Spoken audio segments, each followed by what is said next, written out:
자, 우리 사도행전 2장 38절에서 42절까지 말씀 같이 함께 교독하겠습니다. 사도행전 2장 38절에서 우리 42절까지 신약성경 190페이지에 있습니다. 제가 먼저 봉독합니다. 사도행전 2장 38절입니다. 베드로가 이르되 너희가 회개하여 각각 예수 그리스도의 이름으로 세례를 받고 죄사함을 받으라. 그리하면 성령의 선물을 받으리니 이 약속은 너희와 너희 자녀와 모든 먼데 사람 곧 주 우리 하나님이 얼마든지 부르시는 자들에게 하신 것이라 하고 또 여러 말로 확증하며 권하여 이르되 너희가 이 패역한 세대에서 구원을 받으리라 하니 그 말을 받은 사람들은 세례를 받음에 이날에 신도의 수가 3,000이나 더하더라. 함께 그들이 사도의 가르침을 받아 서로 교제하고 떡을 떼며 오로지 기도하기를 힘쓰니라. 아멘. 오늘 이 제목 한번 읽어볼까요? 시작. 성령 받은 사람에게 나타나는 삶의 변화. 성령 받은 사람이라면 반드시 나타나야 되는 삶의 변화, 그 특징들이 있습니다. 그것을 저와 여러분들이 오늘 다시 한번 말씀을 통해서 깨닫고 과연 내 삶에 그것이 나타나고 있는가? 만약에 나타나지 않는다면 무엇 때문인가? 진단해서 그 능력이 나타나 삶이 변화되는 은혜가 있으시길 축원드립니다. 여러분, 오늘 본문에 보면 성령을 받는 방법에 대해서 너무나도 정확하게 기록되어 있어요. 성령을 아직 못 받았는데 성령 받고 싶으세요? 오늘 기록되어 있습니다. 38절 한번 크게 읽어볼까요? 시작. 베드로가 이르되 너희가 회개하여 각각 예수 그리스도의 이름으로 세례를 받고 죄사함을 받으라. 그리하면 성령의 선물을 받으리니. 여기서 성령의 선물은 already, 이미 준비되어 있다. 우리에게 주시기 위해서 성령의 선물은 이미 준비되어 있는데 그것을 받기 위해서는 베드로가 뭘 이야기하고 있어요? 조건이 있다라는 것을 가르쳐 주는 거죠. 그리고 이 약속은 누가 하신 거라고 정확하게 기록하고 있어요? 하나님이 하셨다라는 거예요. 이어지는 39절 한번 볼까요? 시작. 이 약속은 너희와 너희 자녀와 모든 먼데 사람 곧 주 우리 하나님이 얼마든지 부르시는 자들에게 하신 것이라. 하나님이 직접 약속하셨다라는 거예요. 즉 우리가 회개하게 되면 죄사함을 받게 되는데 이는 내가 죄인임을 인정하되 원죄와 자범죄로 말미암는 죄인임을 인정하는 거예요. 우리가 때때로 이 원죄, 오리지널 신에 대해서 간과하는 경우가 많은데 오늘 사도행전에서 회개라는 단어, 이 회개는요 죄사함을 받기 위해서 반드시 우리가 해야 되는데 이 회개는 내가 죄인임을 인정할 때 할 수 있는 거예요. 근데 어떤 죄인이냐? 도둑질한 죄, 거짓말한 죄가 아니라 원죄, 오리지널 신, 성경에 기록된 그 원죄를 인정하는 거죠. 유전적 죄, 태어나면서 선악과 물고 태어나는 그 원죄의 유전적 죄를 인정하는 거죠. 그러면서 내가 그 죄로 말미암아 살아가는 삶의 모든 것이 죄됨을 고백하는 거예요. 자범죄로 말미암아 나는 죄인일 수밖에 없다는 것을 인정하는 거예요. 그리고 동시에 예수 그리스도께서 나의 죄를 위해서 십자가에 죽으시고 부활하신 것을 믿기 때문에 성경에 기록된 물로 침례받는 것을 스스로 결단해야 돼.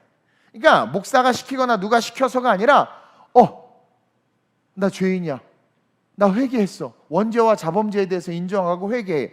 그 말씀을 보니까 물과 성령으로 나지 않으면 하나님 나라에 들어갈 수 없다고 했네. 나 그럼 물로 침례받을 거야. 그래서 스스로 결단하고 그 침례를 통해서 내가 침례받겠다라는 그 고백을 통해서 뭐예요? 이것은 나의 신앙 고백입니다. 이것을 드러낼 때 성령이 임한다. 그래서 제가 좀 우리 학생들도 있어서 순서를 정리해봤어요. 성령 받는 순서. 말이 좀 웃긴데 순서를 정리해보면 먼저 그리스도의 말씀을 들어야 돼. 아저씨에게 아빠 얘기가 아니라 그리스도의 말씀. 그리스도의 말씀, 예수님이 어떤 분이신지 하나님의 말씀, 이 성경 말씀을 들어야 원죄도 알고 자범죄도 알고 인간의 타락도 알고 그리고 우리를 구원하실 수 있는 분이 예수 그리스도밖에 없다는 걸 알죠. 그래서 믿음은 들음에서 나며 들음은 그리스도의 말씀이라, 진정한 성령을 받기 위해선 뭐가 있어야 돼? 그리스도의 말씀에 들음이 있어야 돼요. 근데 그 말씀을 딱 들으면 어떻게 돼요? 초대교회에서 또 예수님 앞에서 많은 사람들이 나는 죄인입니다, 나는 당신의 신들매도 감당하지 못합니다, 복음을 들은 자들이 공통적으로 고백했던 게 뭐예요? 자기가 죄인임을 증거해버렸어. 예수님 앞에서 복음이 실제가 된 자들은 자기가 죄인임을 고백했고, 예수님 앞에서 복음이 실제가 되지 않은 자들은 저 예수의 도당, 저 수계 우두머리 정죄하고 비난하느냐고 정신이 없는 거예요.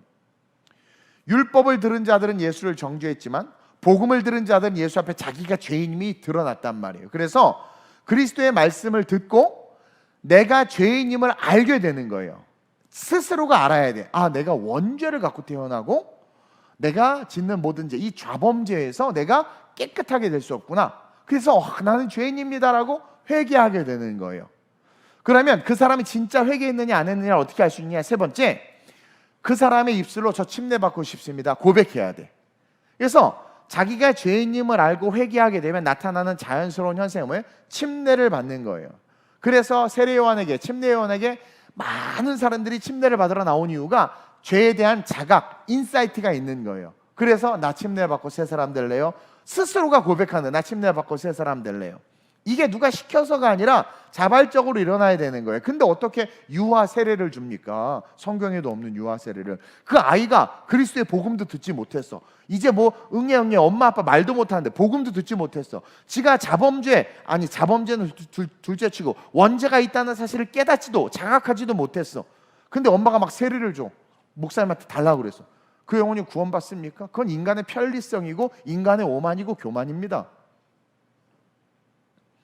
신앙 고백하지 않는 자는 절대로 침례를 받을 수가 없는 거예요. 그래서 침례 받겠습니다, 스스로 결단해서 침례를 받아요. 그럼 어떤 일이 일어나냐? 그때 칭의, 은혜가 임합니다. 예수님이 침례를 받고 딱 올라오실 때 비둘기 같은 성령이 확 임하면서 이는 내 사랑하는 자여 내 기뻐하는 자라. 이거는 예수님에게만 하신 말씀이 아닙니다. 스스로가 죄인임을 깨닫고 물에 들어가서 자기의 신앙 고백, 나는 죄인입니다, 난 죄에서 죽고 예수로 다시 태어납니다 고백하는 그 순간 다시 새 사람, born again 되는 거죠. 그때 하나님께서 동일하게 이는 내 사랑하는 자요 내 기뻐하는 자라, 성령을 주신단 말이에요. 이해하세요?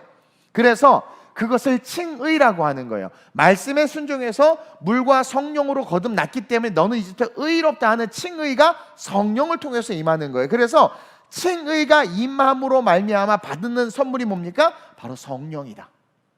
이해하세요? 이렇게 정리해 주는 데 없어요, 여러분. 네. 그래서 그리스도의 말씀을 듣는 교회를 다녀야 되고 복음을 들어야 되고, 말씀은 우리가 죄인임을 깨닫게 해야 돼요. 말씀으로 돈을 벌고 성공하려고 하는 것들을 부어준다면 그건 세속적인 설교죠. 스스로가 죄인, 또 오늘 와서 우리는 내가 연약함을 하나님 앞에 발견당하고 폭로당한 상태에서 회개하는 것, 이게 복음이에요. 그리고 그래서 침례받고 침례 무리에서 올라온 순간 칭의, 의롭다함이 임하죠. 제가 성부와 성자와 성령 이름으로 침례를 주노라 할 때 제가 하는 게 아니라 성경 읽을 때 말씀의 권위로 삼위일체 하나님이 그가 올라올 때 이제 너는 내 새끼다, 내 사랑하는 자들 기뻐하는 자라. 그래서 이제 뭘 받을 수 있는 조건이 된가? 성령이 내 주, 우리 안에 들어오실 수 있는 조건을 갖춘 거예요. 그래서 성령을 받는 겁니다. 그래서 침례는요, 개인 신앙 고백의 결정체예요. 너무나도 중요한 예식입니다.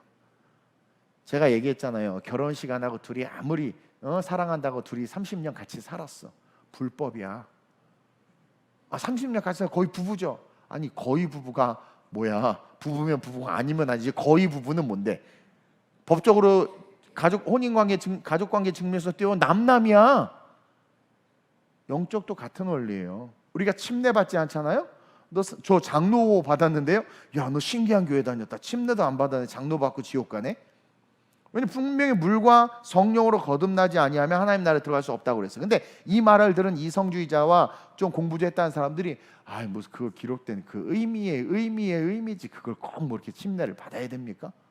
결혼식 왜 하는데 그럼? 그냥 막 살지. 성경이 기록해 놓은 거란 말입니다. 물과 성령으로 거듭나지 아니하면 결단코 하나님의 나라에 들어갈 수 없다. 이 말씀 왜 무시하는데? 그래서 침례는 너무나도 중요하고요. 이 침례를 통해서 죄사함 받은 것을 교회가 확증해 주는 겁니다. 그래서 목사도 목사 임직 받을 때 침례 날짜 써야 되고, 침례하신 분 써야 되고, 권사 장로 임직 받을 때 침례 날짜 침례자 있어야 돼요. 그거 없으면 못 받아요.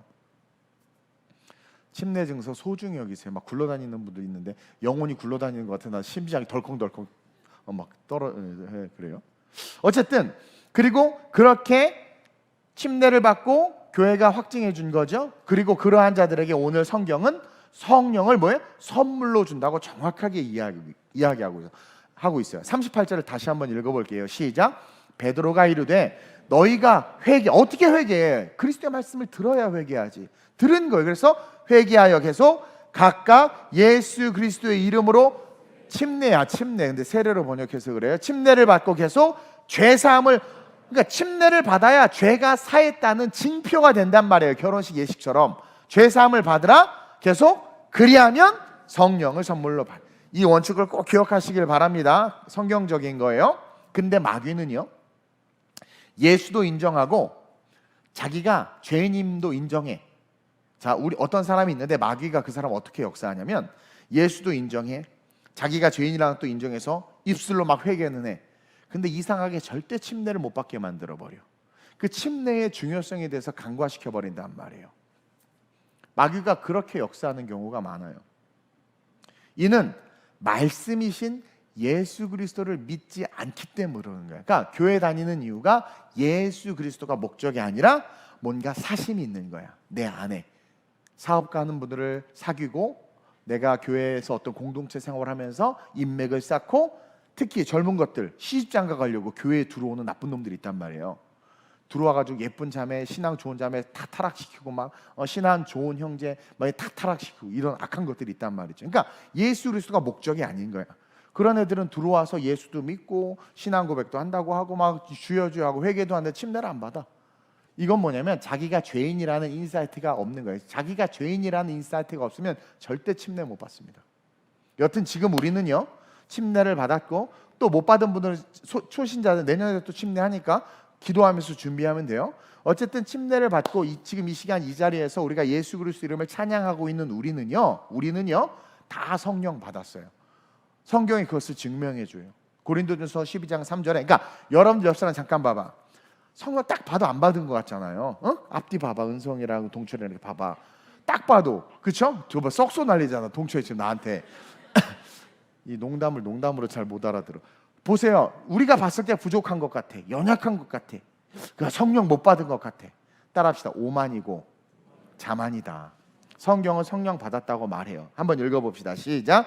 그러므로 내가 너희에게 알리노니 하나님의 영으로 말하는 자는 누구든지 예수를 저주할 자라 하지 아니하고, 또 성령으로 아니하고는 누구든지 예수를 주시라 할 수 없느니라. 자, 하나님의 영으로 말하는 자, 방언을 하는 자는 누구든지 예수를 저주할 자라 하지 못해요. 그러니까 성령 받은 가장 확실한 증거는 방언이죠. 그러나 방언이 두드러진 은사로 안 나타날 수도 있어요. 오카는 목사님 방언 못 하셨잖아요. 그러나 말씀의 지혜와 지식의 은사가 그분은 드러나셨잖아요. 그럴 수 있단 말이에요. 그럴 때 이어서 이야기하죠. 또 성령으로 아니하고는 누구든지 예수를 자기의 주인이다, 즉 예수님의 종으로 살아갈 수 없다. 그러니까 예수님의 종으로 살아간다는 것, 예수를 그리스도로 고백한다는 것은 뭐가 있는 것이다? 성령이 있는 것이다. 그래서 우리가 성령을 받았으니까 이 밤에 여기 모여서 이렇게 막 찬양하고 막 이러고 있지. 남들이 보면 미쳤다고 하지. 성령이 있으니까 이 밤에 여기 있는 거예요. 따라서 우리는 성령 받은 자임을 믿음으로 고백해야 됩니다. 사도행전에 보면 종종 성령 세례부터 받고 이어서 물 세례 받는 장면이 종종 나와요. 이건 특별한 경우야. 막 급하게 뭐 어떤 사건 속에서 갑자기 성령이 그를 바꿔서 베드로가 보고 저가 성령의 방언을 하네? 그럼 우리가 세례를 못 줄 이유가 없지. 이방인이어도 세례 줄 수 있어 하고, 그때는 이방인과 유대인들의 차별이 심했기 때문에 그런 항상성과 세계관을 깨야 됐기 때문에 성령의 표적이 딱 먼저 드러나니까 베드로가 꼼짝 못하는 거예요. 그럼 제 물심 내주자. 그렇게 된 거예요.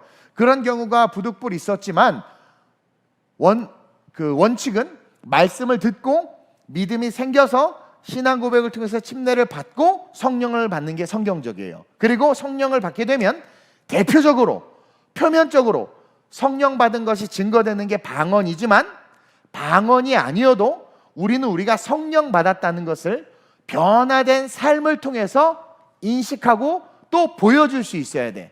방언 못하는 분들 많아요. 근데 방언을 못해도 분명히 여러분들이 뭔가 변화된 모습이 있을 것이고, 또 여러분들이 이렇게 은혜 충만해요. 그리고 성령 받은 것 같은데 헷갈리긴 하는데 삶의 변화가 나타나. 그것을 통해서 인사이트를 받아야 된다는 거예요. 근데 만약에 그것이 없다면, 삶의 변화도 없고 그 변화가 남에게 인식되지도 않는다면, 예수 믿었는데 전보다 더 흉악해졌다면 그것은 마귀 받은 거지 성령 받은 게 아니라. 그래서 다시 고민하고 기도해 봐야 돼요. 어쨌든 오늘은 정말 우리가 성령을 받았다면 반드시 알아야 하고 나타나야 하는 보편적인 변화, 누구에게나 공통적으로 나타나는 변화, 이 세 가지에 대해서 배우고 여러분들에게 있어요. 그것을 안 써서 그렇지. 카톡이 왔어. 고객님, 사용하지 않는 계좌에 930원이 들어있습니다. 찾아가세요. 난 그 계좌가 있는 줄도 몰랐어. 내 930원 어떻게 할 거야? 벌써 15년이 넘었어. 그걸 안 찾아간 게. 나는 930원의 자산이 있음에도 쓰지를 못하고 있었던 거지. 이해돼요? 여러분들에게 분명히 있어요. 근데 여러분들이 까먹었거나 인식하지 못하거나 쓰지 않고 있는 그것을 오늘 깨닫고 그 성령의 능력을 쓰시길 주님의 이름으로 축원드립니다. 첫째로 큰 소리로 읽어봅시다. 시작. 성령 받은 사람은 영적인 것을 볼 수 있는 영안이 열립니다. 자, 방언을 못하더라도 여러분들이 그리스도를 주라고 고백하게 되면 여러분들은 누가 뭐라고 그래도 여러분들 스스로가 인식하고 혹은 다른 사람들이 그 변화를 알아챌 수 있는 것 중에 한 가지가 뭐냐면 영적인 것을 볼 수 있는 영안이 생긴다라는 거예요. 자, 오늘 이 사도행전 2장은 성령이 막 임했어요. 방언하고 난리가 나고 사람들이 깜짝 놀랐단 말입니다. 그리고 나서 3장에서 오늘 새벽에도 수원수목교에서 제가 설교한 내용 중에 하나인데 이거는 이제 우리가 2장하고 거기 내가 3장에서 우리 먼저 2장 해야 되니까 어쨌든. 근데 보세요. 거기서 3장에서 늘 지나다니는 성전 미문에 앉은 안진뱅이가 있는 거예요. 많은 사람들이 들락달락 했을 겁니다. 걔는 아주 오랫동안 그 성전 미문, Beautiful Gate, 아름다운 문이에요. 그 문 앞에서 가장 초라한 모습을 드러내니까 얼마나 이게 돈 벌기 좋은 명당자리야. 아름다운 곳에 연약한 자가 있으니까 유대인들은 착한 일 하면 하나님 앞에 상급받는다는 개념이 있죠. 그러니까 아름다운 성전을 들어가는데 너무 연약한 자가 있으니까 돈 몇 푼 던져주면서 난 하나님 앞에 복 받을 거야 하고 왔다 갔다 했단 말이야. 누구도 이 안진뱅이의 영혼에 대해서 관심을 갖지 않았어요. 근데 이 베드로와 요한도 마찬가지였어. 특히 베드로와 요한은요, 예수님이 기도해달라고 하니까 자빠져 잤죠. 그렇죠? 예수님이 잡혀가니까 부인하고 막 도망가고 막 그랬던 놈들이야. 근데 얘가요, 사도행전 3장에 오니까 성령 받으니까 제9시 기도하라고 할때 기도하러 가. 수요예배 안 나오다 나오신 여러분, 성령 받은 거야. 수요예배 안 나오시다 나오시고, 그리고 안 나오다가 이렇게 집에 앉아 있는데 괜히 막 뜨끔뜨끔하고 막 이렇게 지옥 갈 것 같은 거, 성령 받은 거야. 어쨌든 보세요. 그래가지고 얘가 평소에 기도 안 하던 놈, 베드로와 요한이 기도해달라고 할 때 자빠져 잔 놈이, 아니 예수님이 죽겠다고 기도해달라고 했는데 자빠졌어. 영적인 개념이 하나도 없고 영적인 영안이 하나도 안 열려 있어서 예수님 뭘 부탁하는 줄도 몰랐는데 성령을 받으니까 기도가 얼마나 중요한지를 깨달은 거예요. 그래서 기도하러 가는데 누가 보입니까? 성전 미문에 앉아있는 안진뱅이가 보이는 거예요. 아무도 보지 못했던 그가 보이는 거예요. 그냥 천대받고 멸시받아 마땅한 자. 제자들이 예수님에게 뭐랬습니까? 저 소경된 것이 누구의 죄 때문입니까? 이것은 이미 정죄하고 정죄를 해버린 거잖아요. 그러면 그 안진뱅이 된 것은 누구의 죄 때문일까? 저건 죄의 결과야 하고 정죄하고 저주할 수 있는 문제였는데, 이들이 영안이 딱 열리니까, 2장에 성령 받고 영이 딱 열리니까 저 불쌍한 영혼, 얼마나 불쌍하고 얼마나 힘들까. 그러면서 그 영혼에게 본질적인 것을 주고 싶은, 그래서 예수 그리스도를 주잖아요. 그에게 예수가 필요하다는 게 보여지는 거죠. 그래서 내가 은과 금은 없지만 예수 줄게, 가장 중요한 것을 주는 그 삶이 되는 거예요.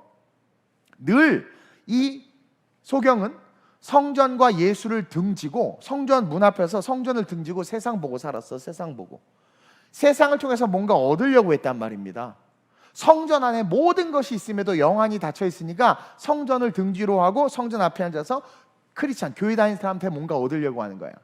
똑같잖아요, 여러분. 교회 다니면서 복 받으려고 하고, 내가 교회 다니면 복 줄 거야, 내가 교회 다니면 결혼할 거야, 하게 될 거야, 내가 교회 다니면 사업이 잘 될 거야, 내가 10에 2조 드리면 10에 5조를 받을 거야. 경제 논리로 살지 않아요? 그랬단 말이에요. 베드로와 요한도 마찬가지였죠. 성전 뒤로, 예수를 뒤로 하고 좌의정 되겠다, 우의정 되겠다, 예수를 뒤로 하고 가룟 유다는 예수를 뒤로 하고 예수 통해서 돈 벌어 먹으려고 했잖아요. 다 그런 무리였단 말이에요. 근데 성령을 받으니까 이제 어떻게 돼? 세상을 등지고 성전을 향해서 가잖아. 세상을 등지고 예배를 향해서 가잖아요. 그러니까 뭐가 보입니까? 소경이 보이고 연약함이 보이고 불쌍함이 보이는 거예요. 영안이 열리니까 영적인 일들이 보이는 거예요. 교회의 영적인 일들이 보이는 거예요. 하나님의 교회가 교회를 위해서 무엇을 해야 되는지가 보이는 거예요. 그래서 그것을 우선순위에 두고 그 일을 위해서 살아가는 영적인 사람이 되는 겁니다. 여러분들의 삶의 변화에 뭔가 교회가 자꾸 생각이 나고 뭔가 부족함을 채우고 싶고 뭔가 막 이런 마음이 든다면 여러분 그게 성령 받은 증거라는 거예요. 저분을 봤을 때 그냥 저분의 못된 모습, 악한 모습, 저 성격이 왜 저 모양일까? 도대체 어렸을 때 뭘 먹어서 저 모양일까? 이렇게 드는 건 성령이 없는 거예요. 근데 저 영혼을 딱 보는 순간 도대체 얼마나 마음이 힘들까? 본인이 저러는 걸 모르는데 저 영혼이 얼마나 괴로울까? 이런 게 보여야 된단 말이에요. 영적인 사람은요, 제가 가끔 우리 교역자들이 일을 못할 때 혼내면 삐져. 근데 왜 삐지는지 날 이해를 못하겠어. 그게 영적인 일인데 그걸 못하면 영적인 일이 안 되는 거잖아요. 이해해요? 인격적으로 뭐라고 하는 게 아니래. 근데 영안이 열려있는 사람은 그거에 대한 커멘트를 받으면 감사합니다. 내가 이게 영적인 일이라 열심을 내야 되는 일인데 그걸 감정으로 받아버리니까 마귀에게 낚아채 가버린단 말이에요. 이해해요? 성령 받은 사람의 특징은 영안이 열려요. 성령 받은 사람의 특징은 영적인 것을 위한 삶이 돼버려요. 자기도 모르는 사이에서 다른 일은 못해도 영적인 일은 열심을 내게 돼 있어. 근데 가끔가다 어떤 사람들 요즘 시대 부교역자들 보면 영적인 일보다 자기의 육적인 일, 세상적인 일에 더 열심을 내. 성령이 소멸되고 성령이 떠난 거죠. 여러분들은 어떠시냔 말이에요. 주중 예배 그리고 하나님을 위한 기도의 특세 많아. 와, 그게 오늘 특별 새벽 예배 왔더니 엄청나게 많이 왔더라고요. 그런 게 있을 때 여러분 그냥 온라인으로 예배 드려. 나 그냥 잘래. 나는 그냥 특세는 나랑 안 맞아. 나는 조용히 한 10명 20명 나오는 그런 새벽 예배, 이동훈 목사님 안 나오는 새벽 예배만 찾아다니면서 나 그렇게 예배 드릴래. 새벽 예배 너무 길어. 막 영적인 게 지금 교회가 어떤 주제로 어떤 목적으로 이런 영적인 이벤트를 열 때, 이벤트가 아니고 영적인 축제를 열 때 영안이 열린 자가 가야지. 힘들어도 가야지. 부상 출장 갔는데 비행기 타고 새벽에 올라와서라도 와야지. 이게 성령 받은 사람이란 말입니다.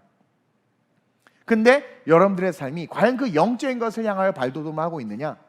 아니면 그것에 흥미가 없느냐? 만약에 흥미가 없다, 그럼 여러분들은 아직 성령 받지 못한 거야. 우리는 철저하게 우리 자신을 돌아봐야 돼요.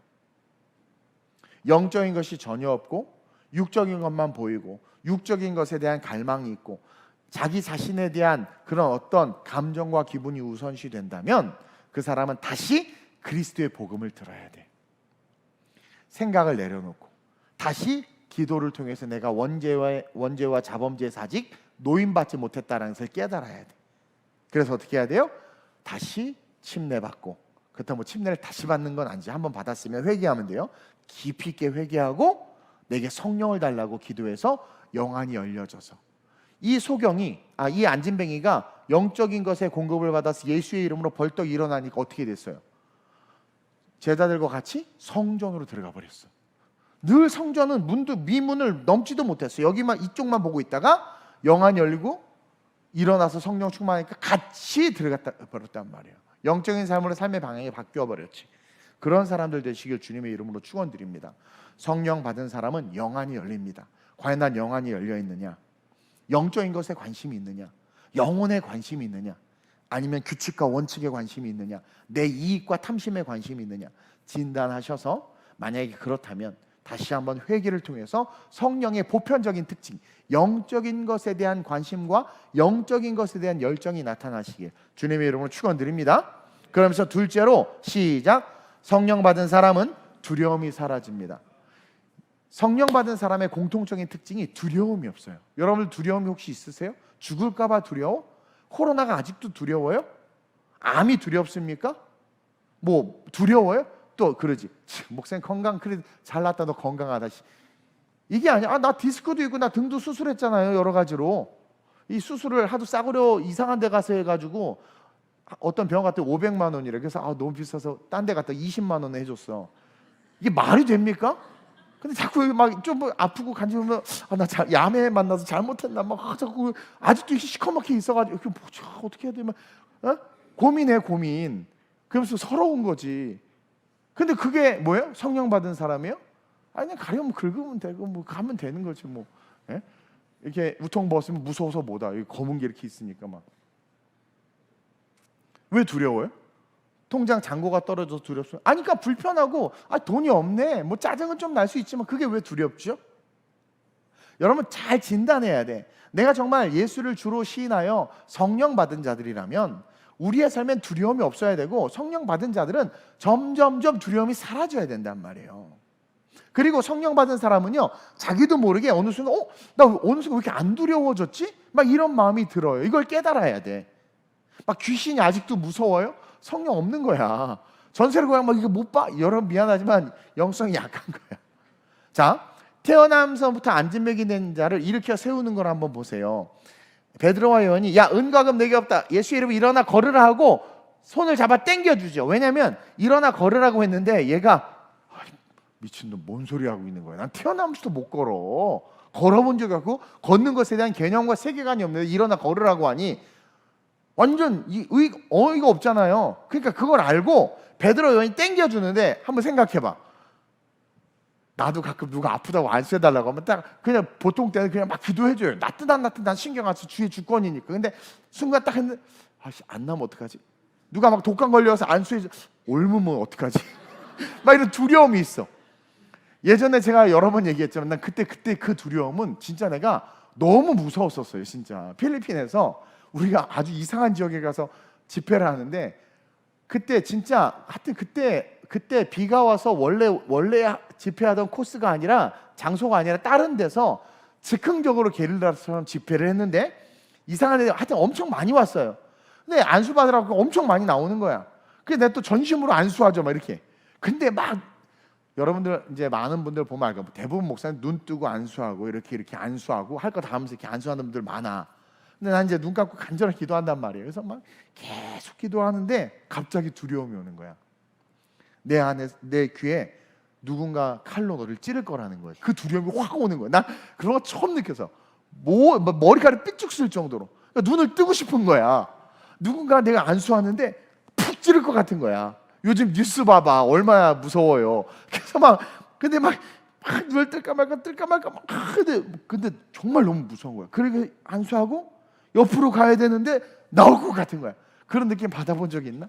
와 어떻게 했겠습니까? 제가 더 눈을 감아버렸어요. 이 죽으면 죽으리라고 내가 이 두려움에 지지 않겠다. 내가 상황과 환경 고려하면서 그렇게 나는 지금 내가 하나님의 일을 하고 있잖아. 내가 지금 선교지에 와서 이렇게 안수하고 있는데 죽으면 죽는 거지. 뭐 순교하고 좋지 하고 속으로는 안수하면서 속으로는 내가 나사렛 예수의 이름으로 명하니 나에게 두려움을 준 어둠의 영을 떠나갈지어다 한 3번 외쳤나? 그 순간 평안해지는 거예요. 끝까지 눈 감고 기도하고 안수했어요. 그날 역사가 많이 일어났지. 그러니까 귀신이 있었던 거죠. 마귀가 있었던 거죠. 두려움을 줌으로 말미암아 내가 성령의 사역을 못하게 하는 거죠. 예. 안 일어나면 어떡하지? 그러니까 일어나 그런 안 두렵겠습니까? 근데 아무 두려움. 더군다나 베드로와 요한이 어떤 애들이야? 요한은요, 죄송해요, 기집애 같아. 예수님, 나 먹여주세요. 막 이런 남자이고, 베드로는 막 큰 소리 뻥뻥 치다가 위기가 오면 몰라 막 도망가는 놈이야. 그런 놈이 다 사람들이 봐. 그리고 조금 전에 막 성령 받아서 방언으로 온 시장통을 돌면서 기도했고 3,000명을 뒤집은 사람이야. 이 베드로가 사람들이 다 주목하고 있어. 근데 딱 잡아서 막 이렇게 했는데 안 일어나 봐. 얼마나 창피하고 그러겠어. 근데 그 신경 씁니까? 전혀. 은과금 내게 없다. 일어나라! 그거 확 당겨버리는 거야. 안 일어나도 괜찮아. 아버지의 뜻이니까. 그 믿음이 있는 거예요. 에? 그렇게 예수님이 기도해달라고 할 때 도망갔던 그 놈인데 전혀 쫄지 않잖아요. 그리고 얘네들이 복음을 전하니까 예수님 죽은 지 얼마 안 돼. 시체 훔쳐갔다고 소문은 다 퍼졌어. 그리고 예수 믿는 애들 다 잡아 죽인다는 그런 분위기예요. 근데 갑자기 뭔가 얘가 용기 충만해가지고 제자들이 나와서 막 복음을 전하고 막 사람들을 동요시키니까 잡혀갔단 말이야. 그래서 어디에 끌려가? 사내들린 거. 오늘날 따지면 재판 그 법원에 끌려간 거야. 끌려갔는데 여러분 보세요. 아니 계집 여종 앞에서도 지 정체가 드러날까 봐 무서워서 예수님을 저주까지 하면서 부인했던 베드로가 그 사내들린 공회에서 대제사장, 평소에 얼굴도 못 보는 사람이야. 그 대제사장, 서기관 막 이런 사람들이 쫙 앉아 있는데 거기서 전혀 안 쫄고 공부도 못했던, 초등학교도 제대로 못 나왔을 것 같아. 근데 그가 말하는데 어떻게 돼요? 꼼짝 못하게 하잖아요. 한번 읽어볼까요? 사도행전 4장 6절에서 10절 시작. 대제사장 안나스와 가야바와 요한과 알렉산더와 및 대제사장의 문중이 얼마나 무서워. 이 무서운 율법으로 이스라엘을 지배하는 놈들이 다 모인 거란 말이에요. 시작. 사도들을 가운데 세우고 묻되 너희가 무슨 권세와 누구의 이름으로 이 일을 행하였느냐? 여러분들 지나가다 경찰만 봐도 막 괜히 술도 안 마시고 벨트 했는데도 막 쫄잖아요. 그렇죠? 그 얼마나 무섭겠어. 그러면서 거기서 또 뭐 때문에 무슨 권세를 했느냐? 예수를 잡아 죽인 자들이 말하니까 안 쫄겠습니까? 근데 그때 보세요. 시작. 예, 베드로 성령이 충만하면 뭐가 없어진다? 두려움이 없어진다. 그래서 이르되 백성의 관리들과 장로들아, 만일 병자에게 행한 착한 일에 대하여 이 사람이 어떻게 구원을 받았느냐고 오늘 우리에게 질문한다면 너희와 모든 이스라엘 백성들은 알라. 그러면서 얘네들이 한 짓을 만천에 드러내. 너희가 십자가에 못 박고 하나님이 죽은 자 가운데서 살리신 나사렛 예수 그리스도, 시체 훔쳐갔다고 그랬지? 부활한 거 인정 안 하고 있는 분위기야. 그렇죠? 그런 정치적 상황에서 쫄지 않고 예수 그리스도 이름으로 이 사람이 강건하게 되어 너 앞에 섰다. 대단한 겁니다. 대단한 거예요. 세상 권력에 쫄지 않잖아요.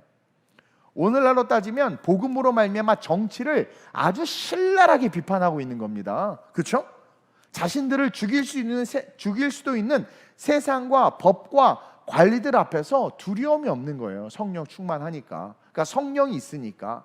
다시 말하면 여러분, 진리가 성령의 충만이 있는 사람의 특징이 여기서 지금 나타나고 있는 거예요. 겁쟁이 베드로가 온데간데 없잖아요. 여러분들은 지금 두려워합니까? 아니면 담대합니까? 그렇죠? 잘못된 것을 잘못됐다고 말을 못해. 이념 때문에. 지금 대한민국에 뭐 공산주의자들 많은 거 뻔히 아는데 속으로만 알고 말을 못해. 온갖 거짓이 난무했던 것들에 대해서. 그렇다고 이쪽이 또 진리는 아니야. 근데 아닌 건 아니라고 말할 수 있어야 되는데 그것도 말을 못해. 기독교인들이. 제가 그랬잖아. 나 감옥 가면 감옥 간다고. 그 얼마나 나한테 사람들이 코로나 때 문 닫으라고 얘기를 했는지 몰라요. 여러분, 제가 여러분 얘기하잖아요. 두려움이 없어요. 뭐 질병에 대해서, 뭐 순교에 대해서. 성령 충만하면 잠깐은 쫄 수 있지만 여러분, 기도하는 자, 성령이 함께하는 자는 두려움이 없는 겁니다. 그리고 여러분들이 느낄 거예요. 어느 순간 뭐든지 막 할 수 있을 것 같고 막 꿈을 이룰 수 같고 뭔가 하면 다 할 수 있다. 이게 성령의 증거야. 그것을 계속 써야 돼. 여러분들이 두려움이 온다. 예수 이름으로 대적하면서 그 두려움을 이겨내야 돼. 그럼 여러분은 어떻게 돼요? 정복하는 자가 되는 거예요. 그래서 성령 받은 사람이라면 무엇이 나타나야 된다? 두려움이 없어야 된다. 두려움이 없어야 된다. 그러면서 마지막으로 세 번째 시작. 성령 받은 사람들은 말에 권세가 생긴다. 베드로는요, 말도 잘 못하고 성격이 급해서 실수가 참 많았던 사람이죠. 여러모로 손이 많이 가는 사람이야. 이런 사람 너무 힘들어. 손 많이 가는 사람. 근데 성령을 받자 어떻게 돼요? 전혀 급하지도 실수하지도 않고 정확하게 예수 그리스도의 복음에 대해서 전해요. 사도행전 2장에 4장에 그가 설교한 장면들을 보세요. 전혀 급하지도 않고 정확하게 복음을 전해. 그리고 그런 어눌하고 못 배운 그 베드로가 설교를 하는데, 그 어눌하고 배우지도 못한 놈이 설교를 하는데 3,000명이 뒤집어지고 5,000명이 뒤집어지는 거야.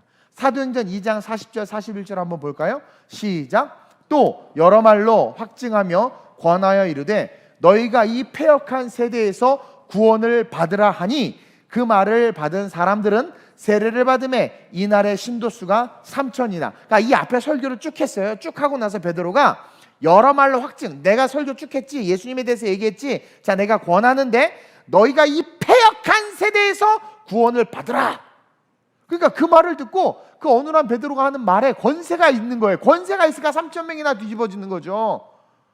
오늘 한 500명 온 것 같은데 새벽에 아이고 은혜를 엄청 받고 아멘을 권세가 있는 말씀이 선포되니까 여러분, 이 권세가 있으니까 사람들이 반응한단 말입니다. 이 집중한단 말이에요.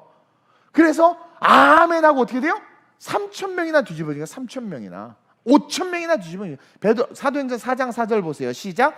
말씀을 들은 사람 중에 믿는 자가 많으니 남자의 수가 약 5천, 남자만 5천, 그렇죠? 2만 명이 구원받은 거예요. 2만 3천 명의 성도가 한방 이틀 만에 생겨버렸어.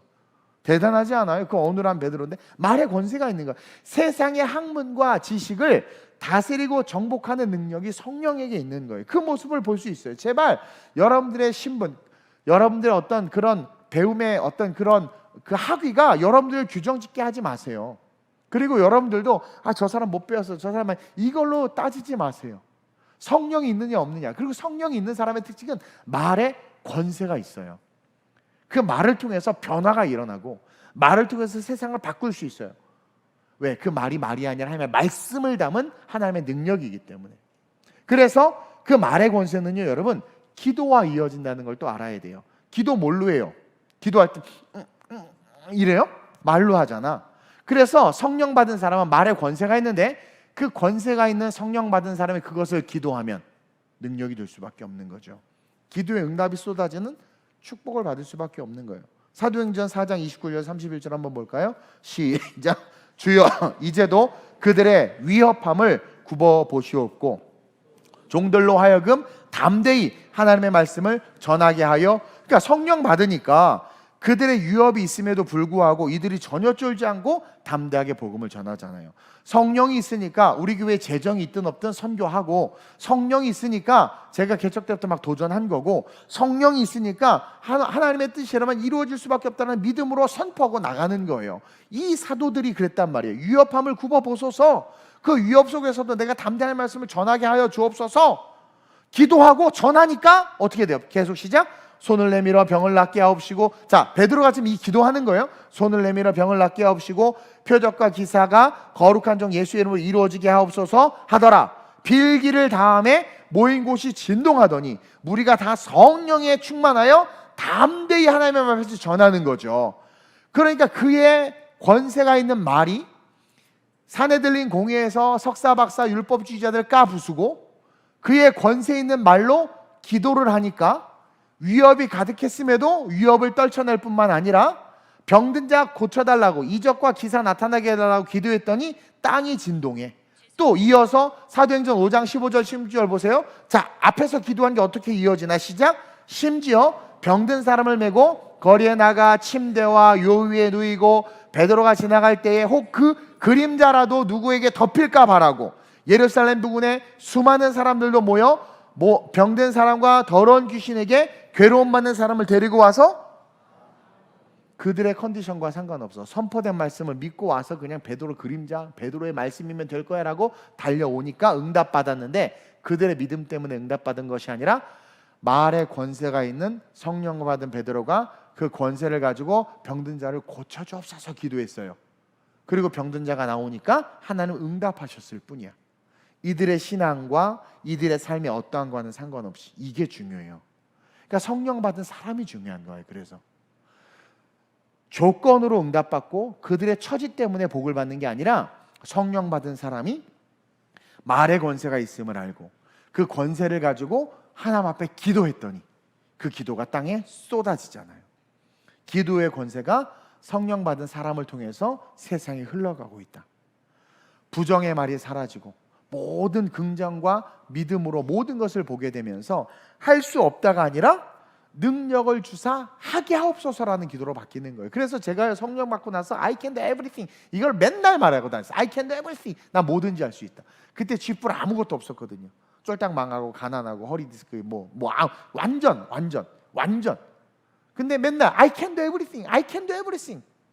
예전에 청년 사역할 때 우리 임효진 간사님이 이제 인천에서 교사할 때인데 우리 임효정 간사님 내 밑에 제자로 있었고 임효진 간사님 인천에 있었네. 야, 니네 간사님 맨날 뭐든지 할 수 있다고 말하잖아. 나 그때 되게 은혜를 받았다. 이걸 자꾸 기억하는 거야. 그러니까 내 아이콘이 그거였어. 근데 그런 나는 쥐뿔 아무것도 없는 그런 상황이었거든요. 근데 맨날 할 수 있다 할 수 있다 그런 거예요. 근데 지금은 바라는 것들이 실상이 됐잖아요. 그렇죠? 그러니까 성령 받은 사람은 기도가 바뀌는 거예요. 그리고 능력을 주사 하게 하옵소서라고 바뀌는 거예요.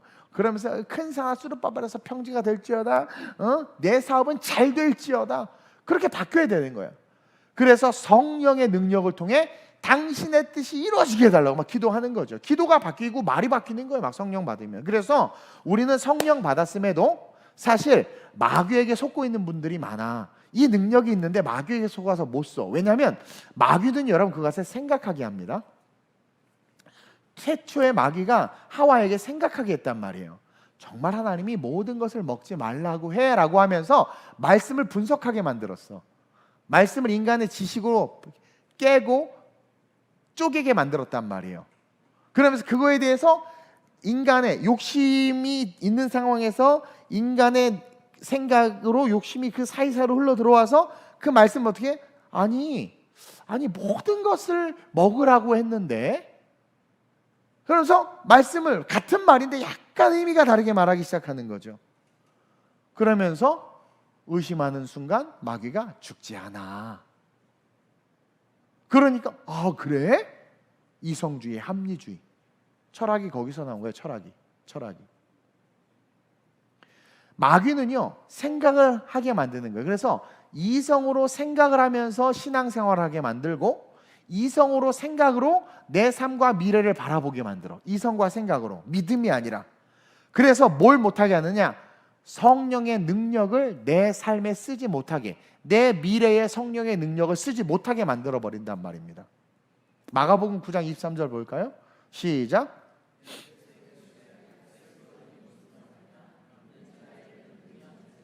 생각이 필요가 없어. 이성이 필요가 없어. 뭐가 필요해? 믿는 자. 믿는 자에게는 능히 하지 못할 일이 없다. 하나님은 없는 것을 있는 것처럼 부르시고 죽은 자를 살리시고 앉은 뱅이, 불가능을 일으키셔. 너무 쉽게. 따라서 믿음은 뭐예요? 이성과 생각과 경험과 그 모든 것의 조합으로 합리와 철학을 통해서 만들어내는 산물이 아니라, 믿음은 뭡니까? 그냥 말씀을 믿음으로 말미암아 꿈꿀 수 있는 축복이란 말입니다. 그래서 성령 받은 사람들의 특징은요, 생각하지 않아요. 내가 이랜드 그룹 박성수 회장님을 좋아했던 이유가 그분이 그랬단 말이에요. 안 될 이유가 너무나 많아. 이게 안 돼. 근데 돼야 되면 돼야 되는 거야. 가능하다고 생각하는 만큼 가능하다라는 거죠. 그러니까 안 될 이유를 자꾸 생각해. 이게 이성이야. 가능하다고 생각해 보라는 거야. 가능하다고 생각하는 만큼 가능해지는데 믿음 가지니까 가능하다고 생각하는 게 100%가 되지 않아요. 믿음. 우리 하나님 없는 것을 있는 것처럼 부르시는 분인데 가능하다고 생각하는 만큼 가능해지는데 믿음이 있으니까 완전 가능해. I can do everything이지. 그러니까 예수께서 이르시되 할 수 있거든이 무슨 말이니? 믿는 자에게는 얘야 능히 하지 못할 일이 없어. 네 이성이 아니라고 말하니? 경험이 아니라고 말하니? 철학이 아니라고 말해? 과학이 안 되는 거라고 말해? 아니, 믿는 자에 능히 하지 못할 것이오. 너 믿음 있어? 천지가 어떻게 창조됐는지 알아? 너 바다가 해안선을 못 넘는 거 아니? 내가 만든 거야. 없는 것을 있는 것처럼 부르신 하나님을 바라본다면 어떻게 이성과 이 호두알 같은 뇌를 가지고 너의 미래, 네 인생의 미래를 규정하겠니? 우리 중고등부 아이들 잘 들으세요. 믿음으로 꿈꾸면 됩니다. 성령 받은 사람의 특징은요, 말의 권세가 있고 그 권세로 말미암아 기도하게 되고 그 기도를 통해서 모든 두려움들이 사라지고 불가능을 가능케 할 수 있는 능력이 우리에게 있는 거예요. 그래서 여러분, 우리는요 그냥 존재 자체가 할 수 있는 존재예요. 할 수 있는 존재. 마귀와 싸워 이길 수 있는 존재고, 우리의 생각과 싸워 여러분, 절대 기독교 신앙은요 생각으로 하는 거 아닙니다. 캐톨릭이 생각의 신앙이거든요. 여러분, 기독교는요 내 생각이 아무리 많아도 내려놓으라고 하면 내려놓는 거야. 성경 봐봐. 생각으로 된 게 하나도 없어. 우리가 생각하기에 어떻게 병에 기름이 계속 나와? 우리가 생각하기에 어떻게 5,000명이 먹어? 이거 성경은요 생각으로, 인간의 이성으로 된 게 하나도 없어. 다 믿음으로 된 거야. 근데 왜 이성으로 따집니까 여러분? 이성은 믿음을 더 견고하게 하기 위한 수단이어야 돼. 교리는 성경을 뒷받침하는 게 돼야 되는데 어느 순간 교리가 성경 위에 올라가 버렸어. 이래서 기독교가 문제가 생긴 거예요. 여러분, 우리는요 뭐든지 할 수 있는 존재예요. 마귀와 싸워 이길 수 있고, 생각과 싸워 이길 수 있고, 그러니까 안 돼 못해 이런 생각과 싸워 이길 수 있어. 경험과 싸워 이길 수 있고, 세상이 그 어떠한 세상이어도 그 세상과 싸워 이길 수 있는 존재들이에요. 우리는 성령 받은 사람이기 때문에. 그래서 오늘 이 밤에 모여 있는 거예요. 여러분, 성령 받아서 이 밤에 있는 거예요. 물론 여기 개 중에 어쩌다 보니까 여기 있는 분도 있을 수 있는데 성령이 있어서 있는 거야. 이제 성령 받은 사람들에게 나타나는, 방언 못해도 괜찮아요. 그러나 사모해야 돼. 방언을 사모하라고 했기 때문에. 그러나 성령 받은 사람들에게 오늘 사도행전의 시작점, 성령 받자마자 나타난 가장 기본적인 특징 3가지. 그리고 이게 계속 뒤에 나와. 사도들에게도 나타났고, 고넬료에게도 나타났고, 이방인이었죠. 최초의 이방인. 기타 수많은 사람들에게 나타나. 이해돼요? 그럼 우리에게도 당연히 나타나는 거죠. 이 3가지, 이 일반적인 특징들. 즉, 영안이 열려져요. 예배가 소중한 걸 알아. 예물이 소중한 걸 알아. 교회의 봉사가 소중한 걸 알아. 성전이 소중한 걸 알아. 영안이 열려져. 그 영혼이 소중한 걸 알아. 그래서 그 영안이 열려진 자기를 발견해내야 돼. 그래서 그 열려진 영안을 통해서 느껴지고, 열려진 영적인 감정을 통해서 하나님께 주신 감동을 해내야 돼. 그게 우리 안에 있는, 쉽게 말해서 성령이 증폭되는 도구가 되는 거예요. 다른 말로 하면 충만해주는 도구가 되는 거란 말입니다. 그리고 그들의 영적 니드가 보여야 돼. 니즈를 보고 내가 그 니즈를 채워줘야지라는 마음들이 생겨야 돼요. 그리고 동시에 여러분들이 두렵다고 하는 그 모든 부분들을 직면해야 돼. 그리고 그 두려움 앞에서 선포해야 돼. 두려움아 떠나가라. 나사렛 예수의 이름으로 명하노니 두려움아 사라질지어다. 왜? 성령 받은 자든 두려움이 없어요. 두려움을 이길 수 있어. 두려울 수 있고, 두려움 때문에 저도 그런 진짜 머리카락 다 쓸 정도로 두려웠는데 계속 하니까 오히려 거기 성령의 역사가 나타났단 말이에요. 성령 받은 사람은 두려움이 없어요. 그리고 두려움을 주는 건 마귀가, 하나님께서 주시는 마음은 두려운 마음이 아니고 근신하는 마음이니, 마귀는 두려움을 주고 하나님 근신하는 마음, 스스로를 돌아보아 내가 왜 두려워했는지를 깨닫고, 스스로를 돌아보아 왜 내가 영적이 못했는지를 깨달아서 영적이 되고, 영적인 삶이 되고, 두려움을 이기는 삶이 되도록 근신하는 마음을 주신단 말이에요. 마귀가 두려움을 주는 거예요. 선포하라 하면서 도전. 그리고 입술에 권세가 있어요, 성령 받은 자들은. 그래서 부정적인 얘기 하지 마. 하여튼 주변에 부정적인 말하는 사람 있으면 숯불을 갖고 다니다가 지져줘. 이렇게 확 지져줘. 그리고 부정적인 말하면 스탑. 왜 너 스스로 네 머리에 왜 숯불을 쌌냐, 이렇게 얘기해줘야 돼요. 어떻게 해야 돼? 우리는 항상 긍정의 말을 해야 돼. 입술에 권세가 있음을 믿고 그 입술의 권세로 선포하는 삶을 살아야 돼. 나 오늘 학교 가서 공부 잘할지어다. 실패해도 괜찮아. 또 선포하면 돼. 그러면 결국 공부 못하게 하는 어둠의 권세와 영역들이 있어요. 떠나간단 말이에요. 나를 힘들게 하는 친구들이 있어요. 걔 피해 다녀야지. 그러지 말고 가기 전에 선포해. 나를 힘들게 하는 친구는 떠나가라. 그러면 어느 순간 떠나가 있는 그 삶을 경험하게 돼요. 누리게 된단 말이에요. 왜? 애굽에서 평생 죽을 줄 아는 어느 순간 가나안에 서 있는 자기네 자신을 인식하게 되는 것처럼 기도는 정말 그렇게 된단 말이에요. 5대양 6대주 복종동에 그 조그만 데서 기도하면서 5대양 6대주 꿈꿨는데 어느 순간 시간이 지나면 5대양 6대주 앞에 서 있잖아요. 입술에 권세가 있는 거예요. 제가 늘 선교를 선포하잖아요. 다음 세대들 선포하잖아요. 얘네들 업스트림 선포 두고 보세요. 분명히 10년, 15년 후에 정치인 사회문화 지도자도 우리 애들이 돼 있을 거예요. 그리고 지금 이 숫자가 아니라 엄청나게 많이, 여기서 3배, 4배, 5배, 6배로 하나님께서 엄청나게 부흥시켜 주시는데 수적인 부흥이 아니란 말이에요. 하나님의 다시 올 시기를 예비하기 위한 놀라운 영적 부흥이 일어날 거예요. 제가 그거 계속 얘기하잖아요. 그것처럼 제가요 예전에 환상을 봤다고 그랬죠. 하나님께서 제가 기도한 중에 철야 때, 그때 철야 기도한 막 2시, 3시까지 기도했는데 막 기도할 때 환상을 보여주시는데, 입으로는 방언으로 막 기도하는데 머리에 영화가 하나 돌아가는데, 제가 이제 개척할 초창기 때요, 전도사 개척해서 막 초창기 목적로 할 때, 그때 내가 얼마나 그 뜨겁고 또 얼마나 또 이렇게 그때 어린 마음에 막 이렇게 뜨고 싶었겠어요. 막 어떤 집회에 초청받은 환상이 오는 거예요, 강사로. 그때 아무도 안 불러줬지 나를. 근데 강사로 갔더니 조그만 모임에 내가 강사로 이렇게 강사로 초대 설교하게 된 거예요. 근데 설교하러 갔는데 찬양만 하고 내가 올라가야 되는데 시간을 안 줘요. 그러더니 누가 오더니 여기 아니라 여기 아니 저쪽으로 가야 된대. 갔더니 무대가 더 커져 있어. 저기서 말씀을 전해달래. 그래서 기다리고 있는데 갑자기 또 여기 아니래. 이쪽 옷이 더 큰 데로. 그러면서 나중에는 엄청 큰 데서 제가 설교를 하게 되는 모습을 봤어요. 그때는 내가 스스로 인간이도 너 진짜 회개해야 된다. 얼마나 네 스스로가 초라하면 그런 꿈을 다 꾸냐 막 그랬는데 그게 아니었던 거예요. 하나님께서 환상을 보여주신 거예요. 근데 진짜 그렇게 점점 커지고 필리핀에서 500명, 1000명, 2000명인데 막 집회를 하게 되고 점점 하니까 그게 인간이 세워주는 게 아니라 하나님이 세워주는 거죠. 저는 그 꿈을 믿어요. 그래서 더 크게 하실 거라는 것을 믿고 날개를 달아주신다고 하기 때문에 기대가 된단 말이에요. 근데 그 날개가 세상과 물질과 명예와 인간적인 것을 향한 날개가 아니라 하나님이 아시는 거죠. 그의 나라와 그의 의를 위한 양 날개라는 것을 하나님께서 분명히 저에게 주셨고 하나님도 그것을 통해서 이끌 것을 믿어요. 계속 선포하는 거예요. 계속. 그리고 제가 선포한 대로 우리가 우리 교회와 우리 교단, 제가 우리 교단 되게 사랑하잖아요. 이 성령 교단 너무 중요하거든요. 이끌고 싶고 다음 세대 우리 목회자들 후배 목회자 이끌고 싶고 막 했더니 하나님께서 계속 한 세대 채플의 강사로 세우시고 또 연합해서 우리 교단을 이끄는 그 사역했으면 좋겠다더니 지역청에서 알아서 캠프 만들어주고 우리 찬양 집회하고 싶다 또 이번 10일에 또 그 집회하게 되고 이게 말에 권세가 있는 거예요.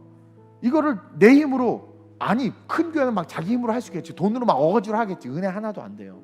근데 은혜가 되는 이유가 뭡니까?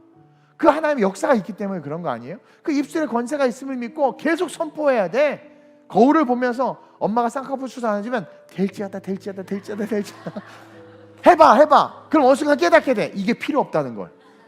영적 성장인 거야 그게. 그거 정말 수준이 안 되면 갑자기 생길 수도 있어. 그러니까 해보라는 권세가 있는 거예요. 믿음의 기도를 하는 믿음의 기도는 권세가 있음을 믿고 하는 기도가 믿음의 기도예요. 입술에 권세가 있음을 믿고 하는 기도가 믿음의 기도란 말이에요. 그래서 세상을 향해서 사람들에게서 담대하게 복음을 전하는 거예요. 그럴 때 여러분들의 삶에 나타나시는 성령님과 그 능력을 누구보다도 여러분들이 먼저 보게 될 줄 믿습니다. 우리 함께 이 사도행전의 삶을 살아갔으면 좋겠어요.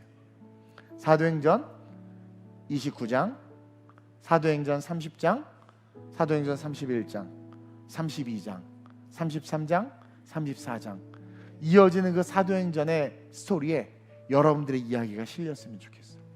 여러분들이 고넬료가 되고 여러분들이 베드로가 되고 여러분들이 바울이 되고 여러분들이 이방인의 사도가 되고 그렇게 그 내용들이 실렸으면 좋겠어요. 우리 중고등부의 교회 학교의 스토리가 사도행전 한 75장에 이렇게 쓰여지고 80장에 막 11개국 선교에서 얼마나 그런 꿈을 꾸는 거죠.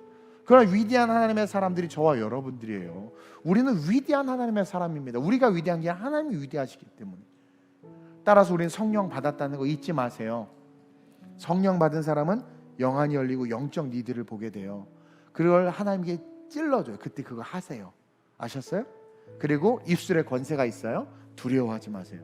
이사 가야 돼. 방 빼래. 두려워하지 마세요. 빼면 되잖아 그냥. 돈이 없으면 굶으면 되고. 두려워하지 마세요. 그러니까 그걸 두려워하지 마. 두려워하지 말고 권세가 있으니까 기도하면 되는 거예요. 그러면 여러분들이 살아가는 삶이 사도행전이 되는 거예요. 그러한 삶이 될 수 있게 될 이 시간 기도합시다. 내가 하나님 사도행전의 한 장을 쓰는 당신의 사도가 되기를 원합니다.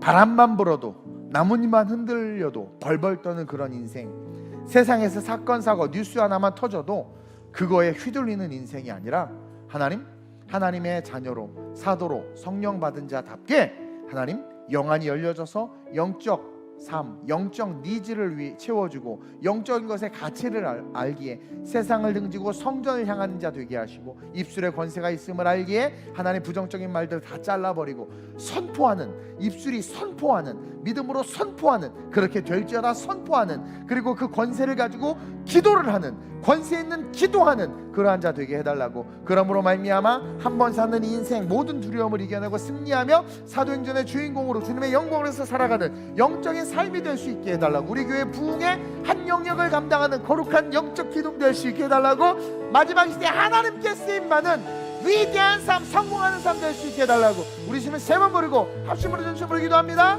주여 주여 주여. 좋으신 아버지 하나님 감사합니다. 우리가 성령을 받았다면 반드시 삶에 나타나는 세 가지 현상에 대해서 오늘 배웠습니다. 주님, 먼저는 우리가 성령 받았음을 알고 믿어야 합니다.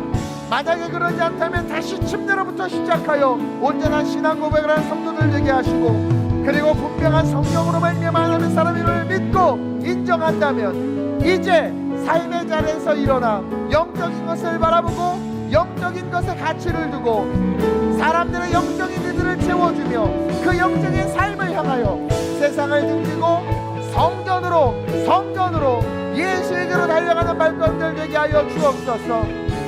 성령 받은 사람은 두려움이 없습니다. 하나님, 우리가 두려워하고 있는 것이 있습니까? 내가 두려워하고 있는 것이 있습니까? 물질이 두렵습니까? 사업의 성공과 실패 여부가 두렵습니까? 결혼이 두렵습니까? 진학이 두렵습니까? 입시가 두렵습니까? 사람들의 입방아가 두렵습니까? 내가 뭘 두려워합니까? 하나님, 성령 받은 자들은 두려워하지 않습니다. 우리 모든 성도들 두려움을 향하여 대적하여 승리하게 하시고 입술의 권세가 있음을 믿고 그 권세로 선포하고 그 권세로 기도하여 그 권세가 응답으로 쏟아지는 놀라운 역사가 나타나게 하여 주옵소서. 베드로와 요한이 산헤드린 공회에서 담대하게 선포했던 것처럼 세상과 이 어둠의 세상 가운데 담대하게 선포하는 우리 성도들 되게 하시고, 그 권세를 가진 입술로 열방을 위해서 기도함으로 베드로가 모든 병든 자들과 연약한 자들을 위해 기도할 때 땅이 흔들리고 그림자만 비춰도 병이 났던 것처럼 하나님, 그런 권세 있는 기도로 이 나라의 민족을 살리는 지도자를 될 수 있도록, 영적인 리더 될 수 있도록 우리 성도들을 붙잡아 주옵소서. 내가 나사렛 예수의 이름으로 명하노니 성령의 충만함을 받을지어다. 성령의 충만함을 받을지어다. 성령의 충만함을 받을지어다. 성령의 충만함을 받을지어다. 야바바 열로이어슬루디아. 항상 담대하게 살아가는 믿음의 삶이 될지어다. 아름다운 우리의 모든 성도들, 그 입술의 모든 부정적인 것들아 떠나갈지어다. 그 입술의 모든 연약함들아 떠나갈지어다. 권세 있는 기도할지어다. 이성의 신앙, 생각의 신앙은 사라질지어다. 믿음의 신앙으로 일어날지어다. 주어진 삶이 작지 아니함을 기억하며 찬양할지어다. 할렐루야. 주어진 내 삶이 작게만 보여도 선하신 주 나를 아멘 이끄신 모든 중심을 보시는 주님만 따르네. 날 택하신 주만을 보이는 상황이 아닙니다. 보이는 상황에 우리는 무너지지 않습니다. 예수 능력이 나를 이끄네. 보이지 않아도 주님만 따르네. 내 평생 주님을 노래하리라. 하나님, 이 시대는 Holy Spirit Generation, 성령의 시대이고 마지막 시대입니다. 성령의 시대 끝은 주님의 재림으로 이어집니다. 이 성령의 시대에 우리가 성령 받았음을 인식하지 못한 채 마귀에게 속고 세상에 속아 우리 안에 있는 성령의 능력을 드러내지 못하고 나 성령 받았나? 의심하면서 그렇게 무너지는 삶을 너무나 많은 성도들이 살고 있습니다. 오늘 귀한 말씀 주셔서 종과 우리 성도들이 다시 한번 내가 성령 받았다라는 확신과 함께 성령 받은 자에게 나타나는 보편적인 세 가지 특징에 대해서 배웠사오니 스스로를 돌아보아 내 삶에 그것이 있음을 발견하고 만약 없다면 다시 성령의 충만을 위하여 그리스도의 복음을 열심히 듣게 하시고 그리고 그것을 발견하여 그것이 있다면 오늘 주신 말씀처럼 이제 우리의 영안이 열려지고 사람들의 영적인 니드, 교회의 영적인 니드를 바라보며 그것을 채우고 그것을 향해서 달려가는, 세상을 등지고 성전을 향해서 달려가는 믿음의 성도들 되게 해 주옵소서. 영원까지 메아리치는 그 가치 있는 일을 위하여 성전으로 달려들어가는 거룩하고 존귀한 자들 되게 해 주옵소서. 안진뱅이는 걷게 되자 그 두 다리를 가지고 세상으로 달려나가지 않았습니다. 성전으로 달려들어갔습니다. 우리에게 있는 능력으로 하나님의 영광을 향하여 달려가는 삶이 되게 하시고, 또한 동시에 입술에 권세가 있음을 기억하며 우리 성도들 어떠한 말을 하든 부정적인 말들 뽑아버리고 할 수 있다, 내게 능력 주시는 자에서 난 모든 것을 할 수 있다는 믿음과 함께 선포하게 하시고, 어떤 두려움이 오든 성령은 두려움을 이기고 두려움을 물리치기에 두려워하는 대상들을 향하여 대적하며 세상을 두려워하는 것이 아니라 세상을 우습게 여기며, 여호수아와 갈렙이 고백했듯 그들이 우리의 밥이다, 가서 먹자, 그러면서 가나안을 정복하고자 했던 그 믿음을 가지고, 특별히 우리 중고등부 아이들 그 믿음을 가지고 내 어떠함과는 상관없이 그 믿음을 가지고 세상을 정복하는 지도자들로 일어나는 역사 있게 해 주옵소서. 성령 받은 자의 보편적인 특징 세 가지를 쓰게 하여 주옵소서. 사용하게 하여 주옵소서. 승리하게 하여 주옵소서. 감사함을 드리며 주오신 예수 이름의 이름으로 축복하며 기도드립니다. 아멘.